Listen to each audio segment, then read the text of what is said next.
to live and to love the gospel of the Lord. Heart to Heart, a Catholic media ministry, presents an inspiring gospel reflection by Father Michael Sparrow. Father Michael is a Jesuit priest working as a writer and retreat master at the Bellarmine Jesuit Retreat House outside Chicago. The Lord be with you. A reading from the Holy Gospel according to Luke.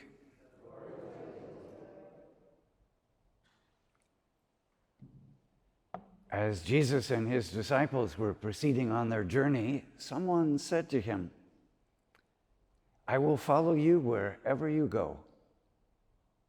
Jesus answered him, "Foxes have dens and the birds of the sky have nests, but the Son of Man has nowhere to lay his head." And to another he said, "Follow me." But he replied, "Lord, let me go first and bury my father." But he answered him, "Let the dead bury the dead. But you go and proclaim the kingdom of God." And another said, "I will follow you, Lord, but first let me say farewell to my family at home."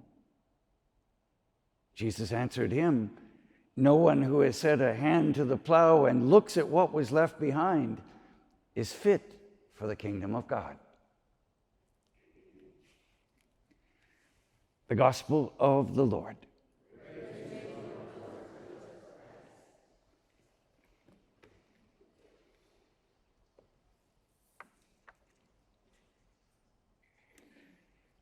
Today's gospel is a challenging one. 3 people come up to Jesus, and they are obviously of good intent. The first one, Jesus looks deep into, this is the subtext that we can ascertain. Jesus looks deep into this person's eyes, looks deep into their hearts, looks deep into his heart, her heart, and sees that what they're craving is comfort and security. We can judge that because Jesus' response to them is, "The birds have nests, foxes have lairs, the Son of Man has nowhere to lay his head." So if you think you're going to be following me and you're going to have a cushy, comfortable, secure life, you're following the wrong person. The second person comes to Jesus and gives what seems to be on the surface a very reasonable excuse for wanting a little bit of time. "Let me go and bury my dead father." Jesus' reply, "Let the dead bury the dead," seems to be harsh. Most scholars understand this in the context that a Jewish burial would take place in 2 phases. The first phase would be within 24 hours of the person's death. If it was that, it would just be a very short time before this person would be following Jesus.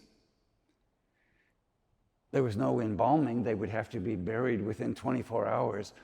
But what most scholars say is that the person would be buried, and then the body would decompose, and then the bones would be taken and placed in an ossuary, and that would usually be about a year later.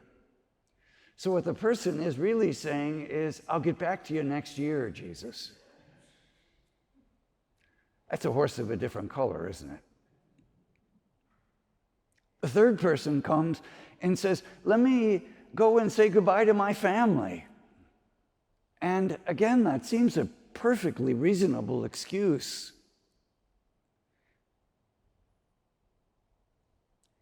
But if we hear that in the context of the person saying, "My family has to come first and then God second," then we understand the strictness of Jesus' reply.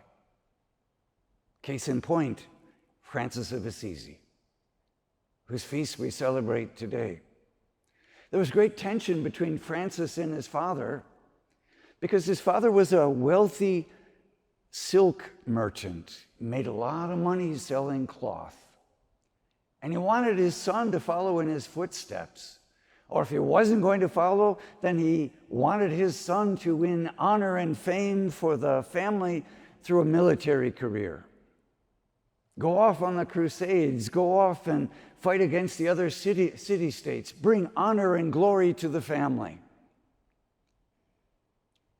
And at first, Francis bought into that. He was popular, he was charismatic, he was a ladies' man, he was a poet, he had lots of drinking buddies. He was a popular man about town in Assisi. And that delighted his father. But when Francis was captured in war and spent time in jail, he experienced a conversion. And when he heard Jesus speak to him from the cross, that conversion deepened. And that upset his father. I mean, religion was fine as long as it would be tucked away and it would be confined to what you do on Sunday, or perhaps for half an hour, or if you're attending one of Father Michael's masses, more like 45 minutes or an hour in the day. But you tuck it in. It's this part of your day, and then you go about your business, and it doesn't affect the rest of your life. I mean, we got practical things to do, right? We got money to make and things to attend to. But Francis saw that what Christ was saying, what Jesus is saying is today's gospel, is Jesus has to be, our commitment to God has to be at the very center of our life, and it animates everything that we do. God comes first. It isn't an add-on. It isn't a secondary thought. It's at the core of who we are. There's nothing wrong with business pursuits. We need to make money.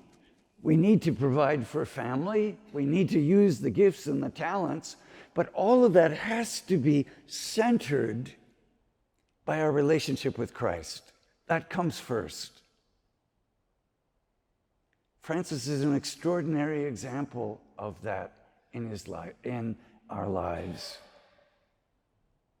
There's this wonderful prayer that is attributed to St. Francis of Assisi. Most high, glorious God, enlighten the darkness of our minds. Give us a right faith, a firm hope, and a perfect charity, so that we may always and in all things act according to your holy will.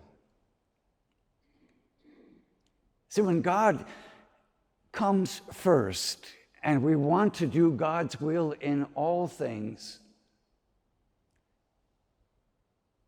then we're not going to be unduly influenced by our family, who may be taking us in the right direction or taking us in the wrong direction. And we're not going to be unduly influenced by the pressures of corporate America that may be taking us in the right direction or pulling us in the wrong direction. If God is at the center of our lives, then our political commitment is not going to pull us in the wrong direction. Our faith comes first. Is it easy to know what the right thing to do is in the twists and turns and difficult circumstances of life? No, absolutely not. It can be very confusing at times. What's the right thing to do? Which is why St. Francis's prayer is so beautifully profound. Enlighten the darkness of our minds. Give us a right faith, a firm hope, perfect charity, that we may always and in all things act according to your holy will. That's the center of our desire. That's at the core of who we are. Lord, I want to want what you want. I want to do what is right according to your will. Enlighten my mind, strengthen my heart. I'm here today, Lord, because I want to follow you. Help me to push aside the excuses. Help me to be centered as your great saints were centered in following you.